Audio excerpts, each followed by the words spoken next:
nossas Bíblias, irmãos. Seu Júlio, obrigado pela oração, pelo carinho. É recíproco, a gente mexe com o Senhor, mas porque a gente te ama. Não é porque a gente chama de Julinho Cascavel que a gente não gosta do Senhor. A gente te ama, seu Júlio.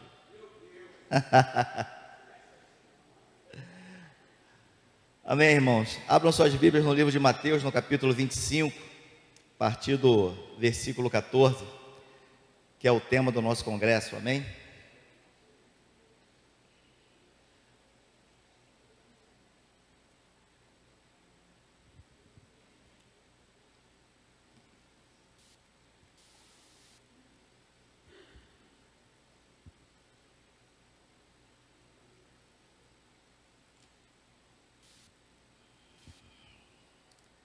Diz assim o texto: então, o reino dos céus será semelhante a 10 virgens que tomando as suas... estou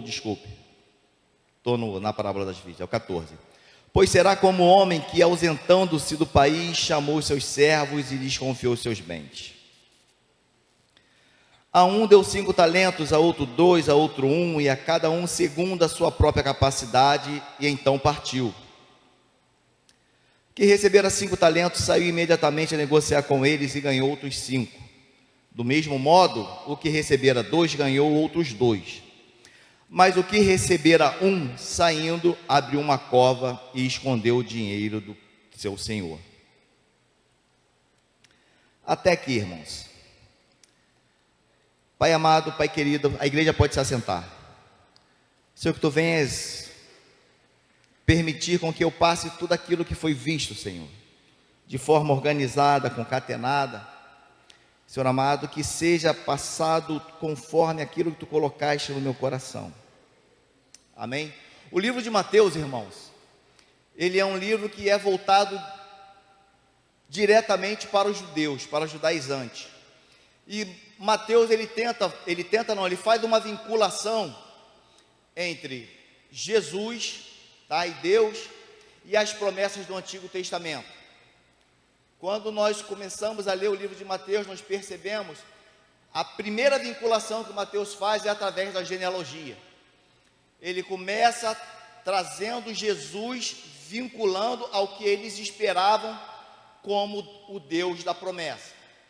Eles precisavam de um Deus que perpassasse, pela promessa davídica e pela promessa abraâmica. Então Mateus, ele começa a discorrer sobre a genealogia de Jesus, vinculando Jesus a Davi como aquele que deveria ser o rei segundo as promessas, o rei que viria com imponência, com poder, com graça, com garbo, com glória, aquele que liberaria o povo judeu do jugo sofrido no decorrer da sua história. Mais para frente ele faz essa vinculação com Abraão, porque Abraão era aquele que detinha as promessas para as nações. Então o rei de Israel, ele deveria ter também esse poder de abençoar as nações. E aí Mateus, ele vem falando sobre a vida de Jesus, como Jesus, ele chega ali, e Mateus, ele vai discorrendo sobre os seus livros, até chegar no momento em que ele começa, ali no capítulo 6, a falar sobre o Sermão da Montanha. E o Sermão da Montanha, irmãos, a gente pode fazer uma analogia do que Moisés fez no monte. Então Jesus, ele sobe, ele tem toda um compêndio de leis, de orientações a passar para o povo. E aí, mais uma vez, Mateus, ele vincula Jesus a alguém muito importante para a história de Israel. Apesar de Moisés não aparecer na genealogia de Jesus, mas Mateus, ele tem um cuidado de fazer essa vinculação através do Sermão do Monte. E ali ele especifica que Jesus, ele traz para o seu povo como a lei. A diferença é que ele coloca Jesus numa condição maior e melhor do que Moisés. Moisés, ele trouxe a lei para um povo que vagou pelo deserto, mas que não era completa. A lei de Jesus era uma lei que por si só compreendia a necessidade de todo o povo. A questão é que não apresentava o reino que eles esperavam. Amém? E aí nós começamos a falar de reino, porque Jesus ele vem apresentar um reino onde esse povo ele não esperava. Eles esperavam um reino de poder bélico grande, onde esse reino, a primeira coisa que esse reino fizesse era rachar o Império Romano ao meio.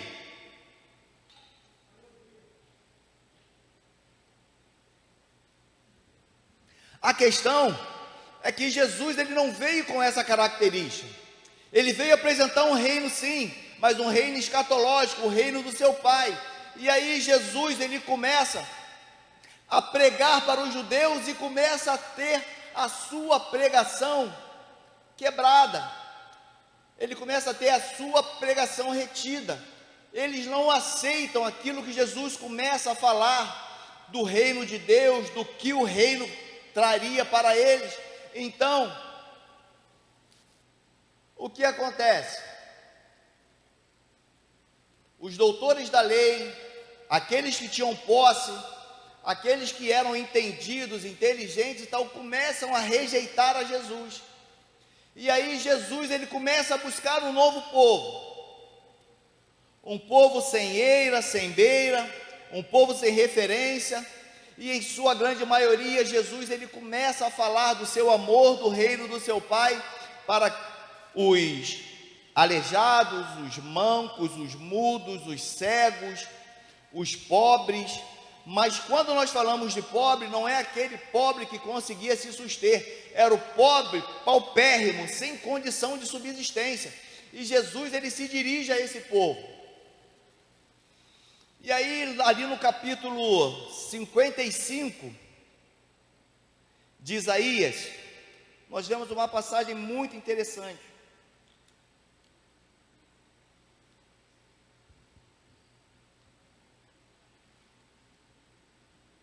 Não precisam nem abrir, irmãos, só me acompanhem.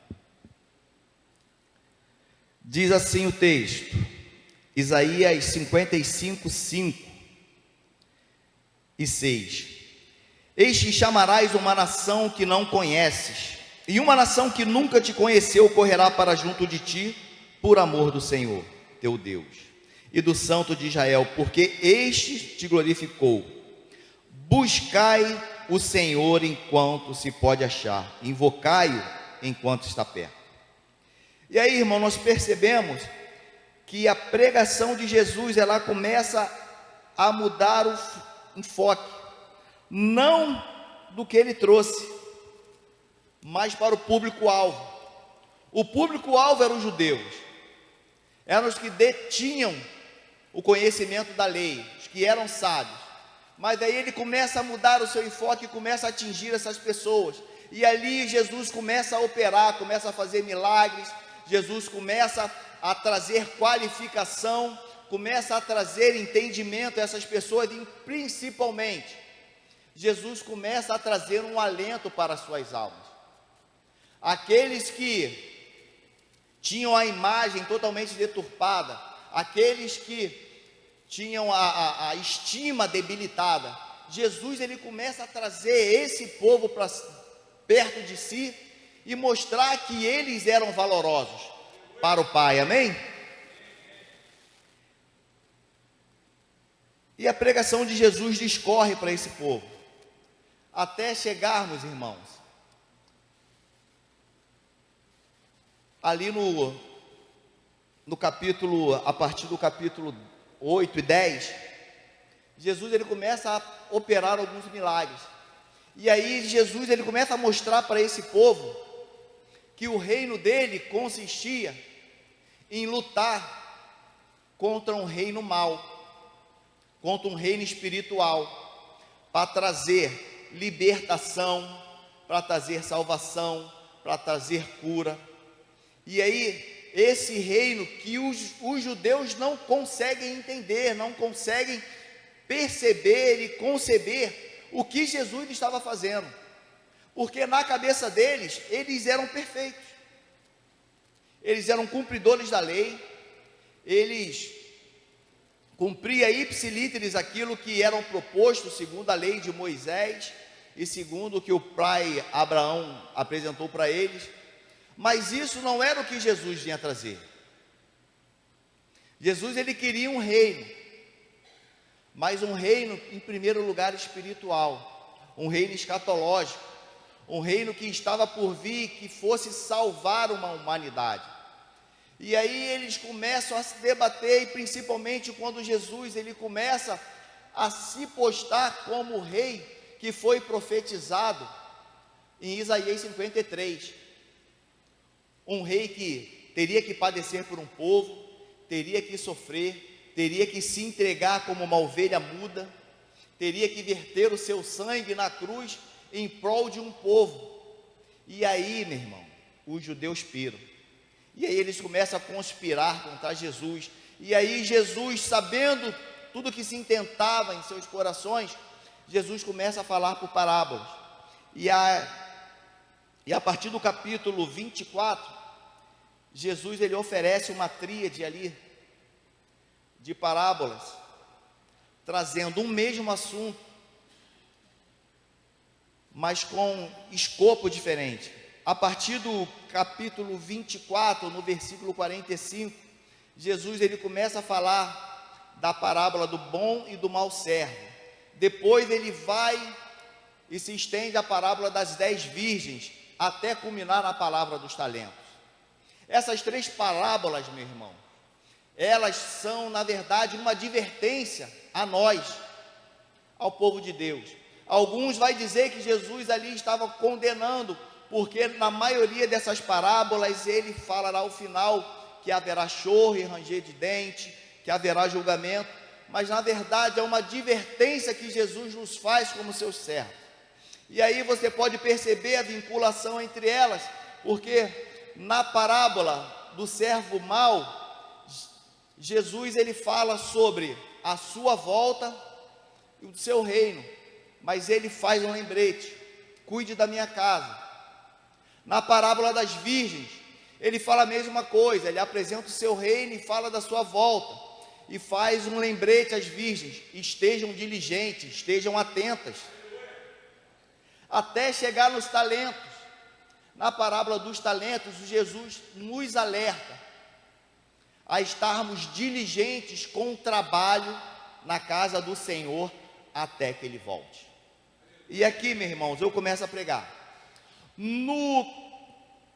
Quando Jesus fala dos 2 primeiros servos, os servos bons que multiplicaram seus talentos, um multiplicou, recebeu 5 e multiplicou e ficou com 10, o outro 2 e 4. A questão, irmãos, é que esses dois servos, eles tinham, na verdade, qualificações distintas, mas que eram usadas com a mesma finalidade. Qual é a finalidade? Atingir e conferir, fazer com que a vontade do seu mestre fosse atingida. E aí, não só eles conseguem isso, mas eles também, através de dons distintos, ou melhor, talentos distintos, tá? Eles acabam recebendo recompensas iguais, porque a questão ali, a parábola dos talentos, ela não nos fala de valor específico, físico, dinheiro, moeda, não. Ela nos traz a menção de valor essencial para o homem, responsabilidade, valor para o reino. E esses homens, eles entendem que como eles receberam do Senhor e foram depositados sobre a vida deles uma confiança, o mínimo que eles poderiam fazer era retribuir a confiança recebida através de trabalho. E assim eles o fizeram. A questão, irmãos, é que, como os judeus, eles não reconheceram a Jesus como um rei, porque eles eram cumpridores da lei e eles eram religiosos. Aqui eu faço um adendo para nós, igreja. A religiosidade, ela pode nos impedir de reconhecer o nosso Senhor. Amém? Muitas vezes, irmãos, o nosso Senhor está frente a frente conosco, andando conosco, trabalhando em nossas vidas.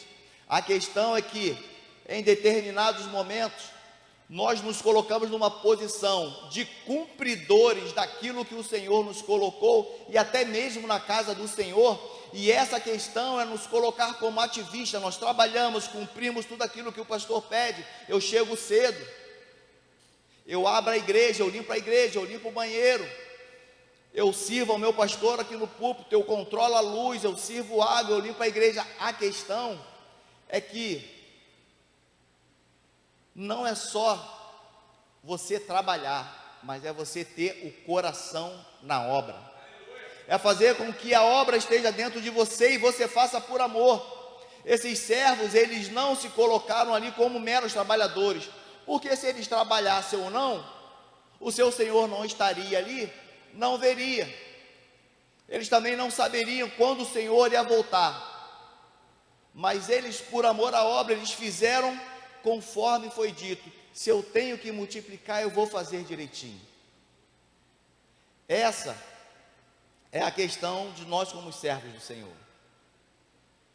Se nós nos enquadramos como esses dois homens, a nossa questão é cumprir aquilo que o Senhor nos ordenou, sem esperar nada em troca, e principalmente sabendo que uma hora ele vai voltar, e ele vai voltar porque ele é fiel e prometeu isso, mas nós não sabemos o dia e nem a hora. Mas quando ele voltar, o importante é que eles nos peguem apercebidos, preparados, prontos para o encontro com ele. Amém? Esses dois servos, eles, quando encontraram Jesus, Jesus chegou até eles e falou: servo bom e fiel, porque vocês multiplicaram, vocês entrarão no meu gozo. Só que a questão maior, irmãos, não é aqueles que estão bem na igreja, estão cumprindo as suas tarefas, estão em dia com a sua vida espiritual, mas tem uma situação mais grave, que é a do servo infiel. É esse servo infiel, irmãos, que nós devemos parar para analisar, porque ele traz um ensinamento muito grande para as nossas vidas. Porque quantos de nós, por medo, deixamos de cumprir ou até multiplicar aquilo que o Senhor nos colocou, ou nos conferiu como responsabilidade? Nós vamos ver aqui, a partir do versículo 16, se eu não me engano.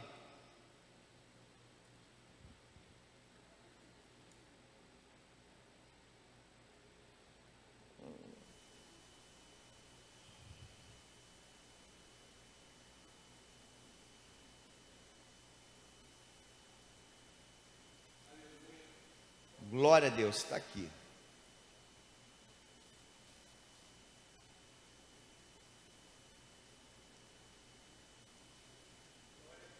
Aqui no versículo 24: chegando por fim, o que receberam um talento, disse o Senhor: sabendo que és bom, sabendo que és homem severo, que ceifas onde não semeaste e ajuntas onde não empalhaste, receoso escondi na terra o seu talento, aqui tens o que é teu. Respondeu-lhe, porém, o Senhor: servo mau e negligente, sabias que ceifo onde não semeei e ajunto onde não espalhei. A questão, irmãos, é que esse servo, provavelmente por medo, ele usa até um princípio judeu para se autoproteger antes de Jesus do questionar, porque ele já sabia que ele tinha deixado de fazer aquilo que foi proposto. Tem um princípio na lei judaica que ele expressa algumas profissões que não são bem vistas, que não deveriam ser feitas de qualquer maneira, porque se essas pessoas militassem nessas profissões, elas teriam que ter um cuidado muito grande para não se perverter no caminho. e uma delas era negociador de terras e cultivador. Então, os judeus, eles entendiam o seguinte, que todo negociador, ou na sua grande maioria, ele negociava e trapaceava na venda e na compra de terra. Ele sempre pegava um pouquinho de terra de um para vender para outro, anunciava um quinhão de terra e vendia um outro maior. Assim também era aqueles que trabalhavam com a colheita. Eles utilizavam da colheita do seu vizinho ou do seu produtor próximo e retirava ali. E ele, quando Jesus está chegando, ele já vem e ameaça Jesus já com essa palavra, e ele fala: eu sei que o Senhor é um homem mau, homem duro. Eu sei que tu ceifas onde não plantais e ajunta onde não espalhais. Isso é um termo usado, irmãos, para ele, quando ele fala que ele ceifa aonde ele não plantou, é que ele utilizava da plantação de um vizinho para colher e oferir lucro para si. Assim também era como no ajoelhamento, quando você pega a pá e joga o trigo para separar da palha, ele utilizava toda essa questão para também usufruir benefícios próprios. Só que quando ele fala isso, percebe-se de uma maneira muito clara que ele não conhecia aquele a quem falava com ele. Ele não percebeu que aquele que falava com ele era o próprio Deus, ou filho do Deus vivo. E ele começa a questionar Jesus. E aí, irmãos, eu faço um adendo. Quantos de nós, muitas vezes, quando estamos no erro, ou quando sabemos que deixamos de fazer alguma coisa, a primeira atitude que tomamos, ao invés de reconhecer a nossa falibilidade, a nossa iniquidade, os nossos erros, é nos armar e partir para o ataque.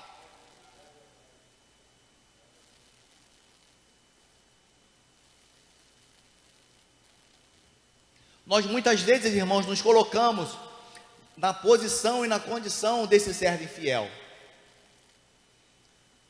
porque nós sabemos o que devemos fazer, não só no físico como no espiritual, porque a nós que fomos consagrados, nós recebemos uma responsabilidade na igreja.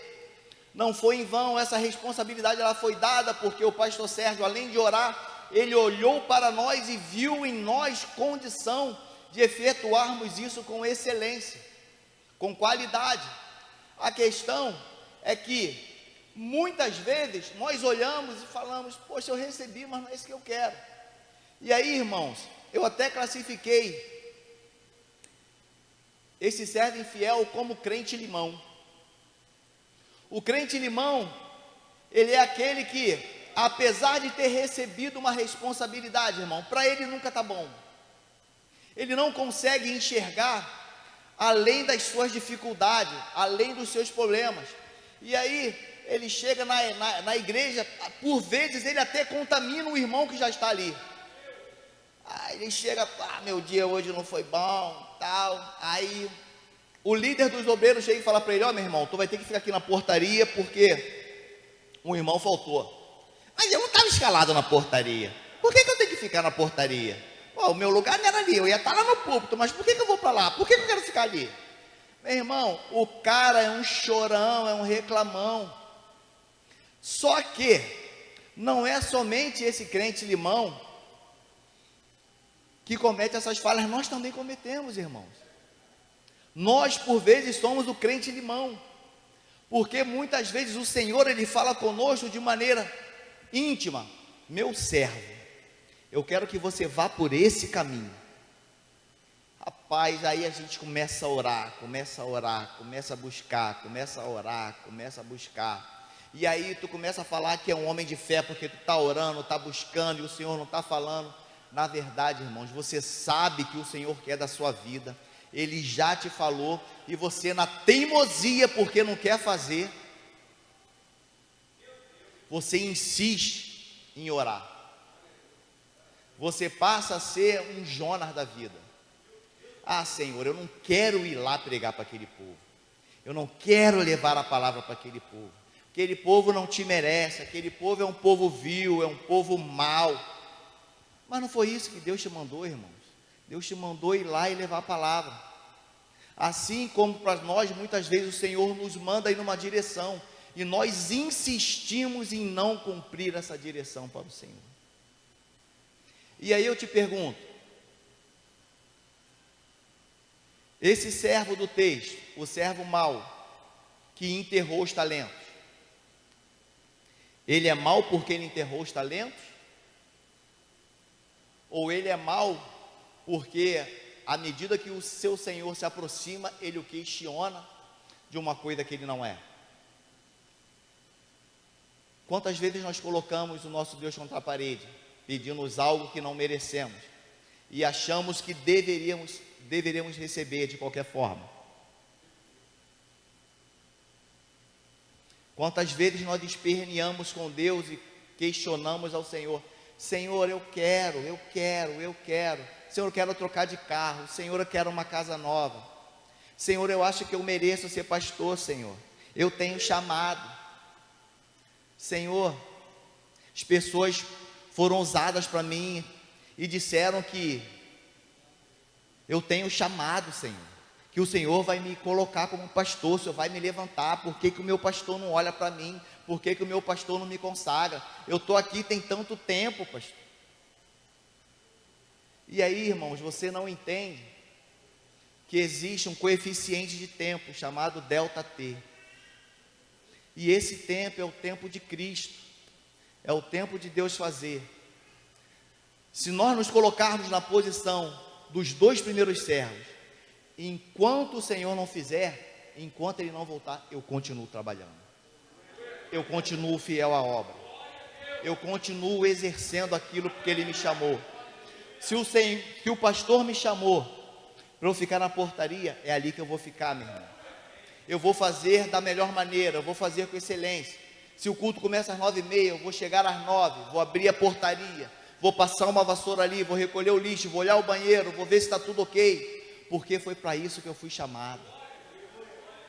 A obra consiste, irmãos, em cumprir o que é determinado. Assim como nós fazemos parte de um corpo, e cada um tem uma função no corpo, assim o Senhor, Ele nos mostra nessa parábola, que cada um, independente da sua qualificação e da sua condição, independente da sua diferenciação, mas nós fomos chamados para cumprir e atingir o mesmo alvo, que é chegar até Jesus. Amém? O Senhor está voltando, irmãos. O Senhor está voltando. E aí nós percebemos que depois desse servo, ele tentar acuar ao seu senhor e apontar ao seu senhor, o Senhor olha para ele e fala: servo mau, você me acusou de ser mau, de colher onde não plantava, de ajuntar onde eu não espalhei. Por que você não fez aquilo que eu te pedi?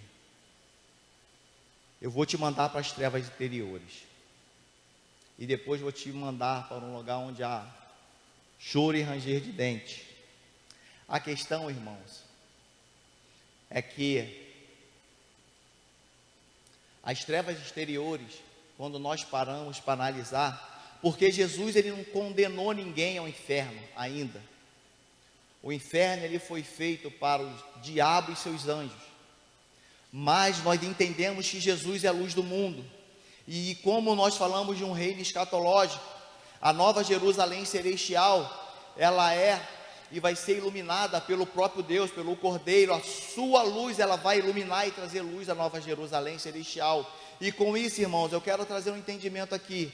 Esse servo, ele não foi condenado, ele foi determinado a sair da presença do Senhor, porque não estava em condições de estar ali. Amém? As trevas exteriores é simplesmente estar fora da presença de Cristo, mas existe ainda uma oportunidade, irmãos, porque como pré-tribulacionista que nós somos, nós entendemos e acreditamos que o nosso Senhor, Ele virá, recolherá a sua igreja, e depois, irmãos, segue a grande tribulação. E eu não quero entrar nessa seara, porque é um assunto polêmico, mas segundo os ensinamentos que recebemos nesta casa, nós somos pré-tribulacionistas, amém? Nós entendemos que o Senhor virá nas nuvens e nos buscará, amém? Nós entendemos que primeiro os mortos ressuscitarão e depois nós seremos ascendidos aos céus com Ele, amém? Jesus vai voltar, irmão. Jesus vai voltar. E só que há uma oportunidade. Jesus, com essas 3 parábolas, Ele nos adverte sobre a necessidade de estarmos atentos, irmão, de buscarmos diligentemente a presença do Senhor, de fazer com que a nossa vida, nada mais importe a não ser a presença de Cristo, porque o céu é real. O céu é real. Quando eu falo céu é real, irmãos, eu lembro de uma pessoa que era muito querida aqui na igreja. Adel vai lembrar. Tia do pastor Vanderia, a saudosa pastora Josi. Volta e meia ela vinha pregar aqui na igreja, e sempre quando ela vinha, ela cantava um louvor. Adel lembra Adel? Me disseram que o céu é lindo, é tão lindo sim. Vocês lembram desse louvor que ela cantava? Missionária Josi era uma bênção, irmãos. E é verdade, o céu é lindo, irmãos. O céu é lindo e é real. A questão é que muitas vezes nós ficamos procrastinando, deixando as coisas andar, deixando seguir o nosso bel prazer, às vezes até empurrando com a barriga, fazendo com que a nossa intimidade com o Senhor, ela ao invés de se aproximar, ela acaba se desvinculando. Mas o Senhor, nesta manhã, Ele nos faz um alerta, que Ele vai voltar, que o céu é real, mas principalmente, que esta manhã é uma manhã de renovação, uma manhã de transformação e de regeneração de vidas, amém? Eu quero chamar o louvor aqui, irmãos. Nesta manhã, o Senhor, Ele tem nos chamado a uma responsabilidade, porque os 2 servos que cumpriram a vontade do Senhor, esses estão bem, mas a minha preocupação é para aquele servo que ainda não conseguiu se enquadrar, e não conseguiu entrar na posição que o Senhor quer, porque o que o Senhor deseja, irmão, é que todos nós entremos com Ele no seu gozo, é que todos nós entremos com Ele na Nova Jerusalém celestial, irmãos. E ali eu não sei como vai ser, se eu vou lembrar da minha mãe, das minhas irmãs, da minha esposa, dos meus filhos, se vou lembrar dessa cara feia do Júnior lá, mas eu espero, irmãos, porque nós teremos um corpo regenerado, e se o corpo dele vai ser regenerado, ele vai ficar bonito, porque não tem como ir para o céu com essa cara, não tem, irmão. Irmãos, eu tenho que aproveitar a oportunidade. O Calanguinho na sexta-feira acabou comigo.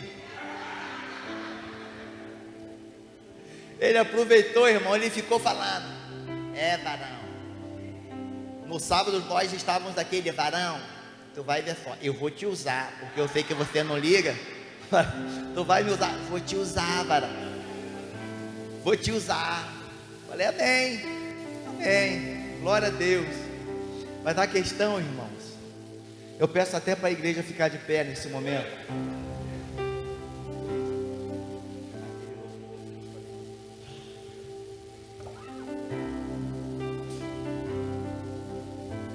Irmãos, eu não quero chamar ninguém aqui na frente para perguntar como é que está a sua vida, porque você sabe como está a sua vida, você sabe como você chegou aqui, você sabe como tem sido o teu caminhar, você sabe como tem sido a sua história na presença de Deus. Mas eu quero te dar uma oportunidade para que diante do Espírito Santo de Deus e de uma transformação, porque A atividade principal do Espírito Santo, irmãos, é a restauração.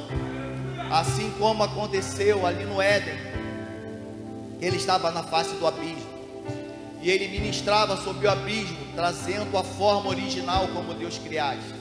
Nesta manhã, o Senhor Jesus, através do Espírito Santo, Ele quer ministrar nas nossas vidas, e fazer com que a nossa imagem seja feita como a sua imagem.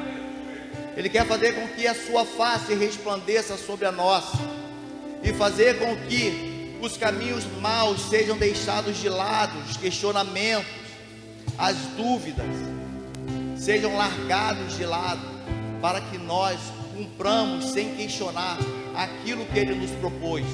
E Ele tem nos proposto a vida eterna, irmão. O inferno não é para nós, a condenação não é para nós, porque nós não éramos povo escolhido de Candarai, Alabagaraste, Calabarabachai. Nós não éramos para estar aqui, irmãos. Nós não éramos para estar aqui.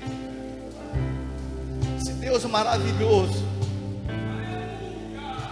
esse Deus bondoso, que se sacrificou, que verteu o seu sangue pela minha e pela tua vida, não foi em vão, irmãos. Ele pagou o preço que tinha que pagar, um preço impagável, e Ele abriu esse reino para todos. Não foi para o Júnior, não foi para o Alessandro, não foi para o pastor Vandeir, não foi para a Lília, não. Ele abriu para tantos quanto crescem nele, recebessem o seu reino.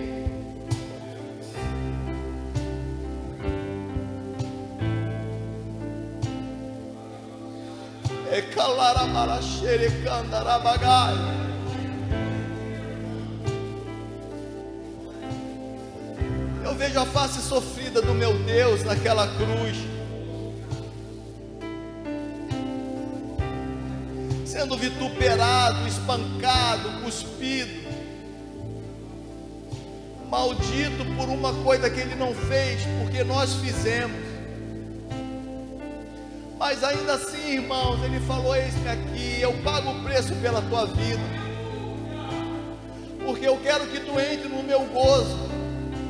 Eu quero que tu esteja comigo na nova Jerusalém celestial.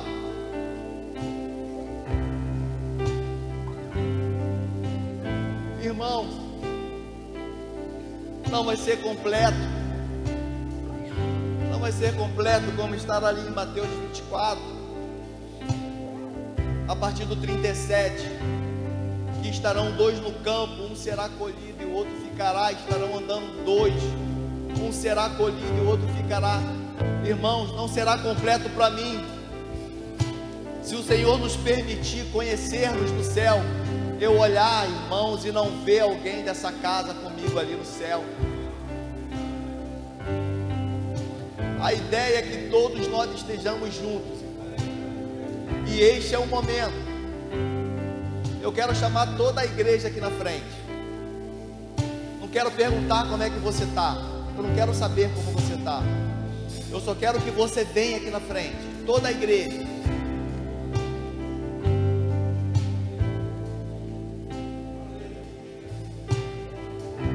E calarabaraxereanda labagas. E de canarabadarabagarabagas.